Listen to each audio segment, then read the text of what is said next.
And so I guess Like, for people your kid's age and your son's age and that whole community at Harvard and so forth, I wondered why so many Harvard students want to hear from little old me. And the answer was I think I presented them with ultimately there are two choices in life. You can go the way that the institution wants you to go, which is you're going to close your mouth, you're going to read the party line, you're going to do just fine. No one's going to criticize you, but you're going to live this dual life where the thing you really believe in, you're not going to say it. And then you're going to see this guy, Martin Shkreli. He's doing what he wants. He's saying what he wants.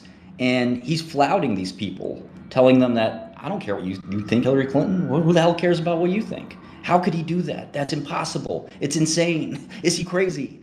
And, those are the two choices. And one choice comes with some consequences, unfortunately.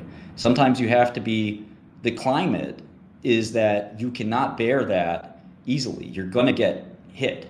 And sometimes the climate is, as you were saying earlier about the meme coin guys, or even somebody, a good person who's had to go through both climates is Palmer Luckey. When Palmer was at Facebook, he sold his company to Facebook, probably our most brilliant entrepreneur in the country, head to head with Elon. He sold his company to Facebook, and Facebook fired him because he was a Republican. Insane. And then that climate was really adverse. That was my climate. And then he starts Anduril, and Anduril's 10 times more successful, 15 times more successful than Oculus was. Now the climate's good, and Palmer would tell anybody to fuck off right on Twitter if he doesn't like them. And so the climate's good for him. He's been through both climates. And sometimes, you just have to deal with as long as you stay true to yourself, the climate might be good, might be bad, but I'm me and I'm going to say what I'm going to say, and if you don't like it, that's that. And that's the kind of, again, Texas spirit that really is kind of something the rest of America should have some more of. yeah, I love Palmer. I think, I think it's good that he got fired from Oculus. Obviously, it was upsetting at the time, but to the extent that, he's rethinking about how we make military weapons, defensive weapons, whatever you want to call them. It used to be, we had contractors who would operate as general contractors and operate on, the products would Right. be designed by generals who aren't product designers, and they would say what the requirements would be, and they would go get they would find a bunch of bidders and things. And Palmer's doing it the exact opposite way. Let me do product development. Let me hear what the needs are, and Right. let me come up with the solutions, and I'll sell you those products. I think that's just such an obvious way to go about it. Yeah, no, it's capitalism at its core, and I think what's funny about Palmer is, as much as it worked out for him, the firing, that's just the sign of a winner, right? A winner doesn't let that get him down, and he picked himself right off, dusted himself off, and said, "I'm going to do it 10 times better," and he did, and he's 30 something. I mean, it's really one of the greatest American stories ever. And you're right about the defense industry and all that, but just what a man to kind of pick himself up and make his own destiny. And I think 99% of Democrats and other folks who don't like that would say he got lucky or something like that. And knowing Palmer well, one of the things that motivated him the most, believe it or not, was Jason Calacanis. Basically a guy who hated him, who knocked him down every time he tried to do something, who tried to I was going to say there's no love lost there, by the no, way. exactly. And in fact, talking to Palmer about it, I had a tiff with Jason too. And I said, Jason's being nice to me now. Jason likes me. He says I'm great. And Palmer says, don't let him off the hook. He knows that you're ascendant. He knows that. He doesn't want to repeat the same thing he did with me. Don't let these guys off the hook. Don't show any mercy. And, I'm just such a forgiving guy that it's hard for me to keep long-term vengeances like that. But it's like, it really is, that kind of thing that propels people. Jason was one of these people who, kind of like a Democrat, and I believe he's a Democrat voter, of course, just kind of wanted to control people and control the narrative instead of letting people self-determine. And, Palmer was so strong that he could beat that. But there's other people that aren't that strong. And the media can decide, people like Jason Calacanis can decide whether you succeed or fail. If you don't have the spine to stand up against them, they're now the kingmaker, and you're not self-determined. You're determined by somebody else. And I'm so glad that a lot of that edifice has crumbled.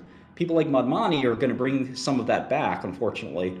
But, the rest of the country isn't buying it, including San Francisco, which, again, surprises the hell out of me. But you can be a Republican and raise $1 billion in San Francisco. You can be a Republican, you can be a Democrat CEO in San Francisco and break bread with the president and not get canceled or not get an employee revolt. In the old days, do you remember when Netflix, just for doing something like very innocuous, all the Netflix employees would walk out every week? Oh yeah, all the time. It was insane. Yeah, literally, it is crazy. And one day, It's crazy. the president of Netflix said, "Anybody that walks out's fired," and that's that. Good for him.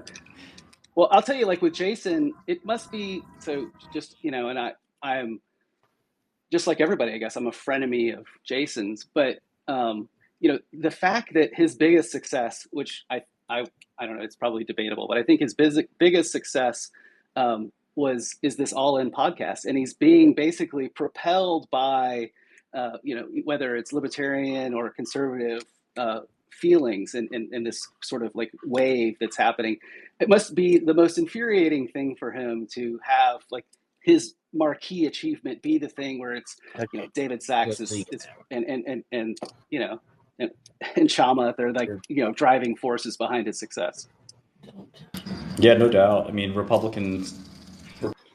Republicanism in general is ascendant, and he sort of is even begrudgingly accepting this. But again, that's kind of where being a sycophant and a fair weather friend is the point. Like Jason, kind of famously sucks up to Elon, and I think Elon sort of looks at him as sort of this like, my friend who kisses my ass too much, and I can't sort of get rid of him, but I kind of like him and whatever. A real friend is somebody that sticks with you through thick and thin. And I think that, Jason's the kind of person that wants in on hot deals. He wants to be everybody's friend. And, he's not actually at the end of the day, nobody's friend. And, that's to me, no matter how successful or unsuccessful his media empire, quote unquote, will become, I still feel bad for that person, and it shows up in the Twitter lawsuit where he's emailing Elon, "I'm your road dog. I'll do anything for you, bro." And it's like, yeah, for the richest man in the world, a lot of people will. And, were you his road dog when nobody wanted to invest with him in 2008? No. So, of course, before All In, his biggest accomplishment was I was in the seed round of Uber. And of course, a lot of us were in the seed round with Uber. I was in David Cohen's fund, and but they don't bring it up every single day.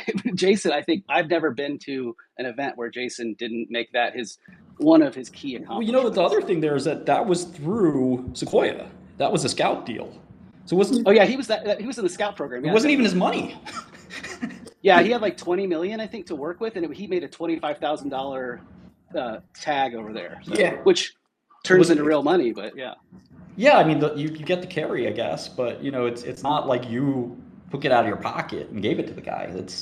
Anyway, it's real easy to beat up on Jason, so I guess we probably shouldn't do that. Hey, it's 10:57, everybody. This is the Third Rail podcast. We've been joined by Martin Shkreli today. Interesting investor, observer of human frailties and strengths. And I want to thank you all for coming today. We get together every Friday at 9 o'clock with Chris Salcedo and myself and Michelle and Sarah. And we just talk about what's going on. And we have a guest. I think next week we have the Assistant Secretary of DHS, Tricia McCaughlin. I think she's coming. We've got Sidney Powell coming on the following week. We got Corey DeAngelis and a bunch of other interesting guests. So I just wanted to thank Martin for coming. And if you have anything else you want to leave us with before we all close out for the weekend, please do. And again, thank you so much for coming. It's been a pleasure. No, thank you so much for having me, and I'll catch up with you separately. Thank you so much. Then thank you, Michelle, as well, and John. Thank you. Very nice to meet you. Okay, everybody. Thanks a lot for coming. See you next week.